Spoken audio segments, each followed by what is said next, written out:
Desta singgung kenangan buruk saat nikah, Natasha Rizky protes. Natasha Rizky melakukan protes saat Desta mengungkap kehidupan setelah mereka bercerai. Desta mengungkapkan bahwa kehidupannya berubah setelah tak lagi menjadi suami Natasha Rizky. Perubahan yang paling dirasakannya adalah terkait dengan pertengkaran mereka. Gimana ya jelasinnya?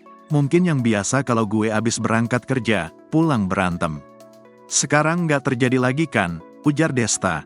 Namun, Desta tak menampik dirinya juga merasa sepi ketika pulang bekerja saat masih membangun rumah tangga bersama Natasha Rizky. Cuma di satu sisi kalau di rumah lagi sepi, gue pulang kayak ngerasa, lanjutnya. Ucapan tersebut ternyata memicu protes Natasha Rizky. Ia tampak tak terima mantan suaminya hanya mengingat kenangan buruk selama mereka menikah. Masa yang diingat yang jelek sih, kata Natasha Rizky memprotes. Lantaran tak mau ada salah paham, Desta lantas meluruskan perkataannya.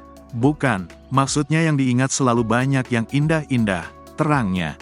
Desta menambahkan tidak adanya perselisihan membuatnya bisa lebih fokus pada kebahagiaan Natasha Rizky dan ketiga anaknya. Cuma pada akhirnya setelah lama menjalani, pulang ke rumah kayak rumah ini kosong banget. Tidur sendiri, sakit bahkan sendiri, bebernya. Lebih lanjut, Desta menjelaskan bahwa hubungannya dengan Natasha Rizky masih tetap baik meski sudah bercerai.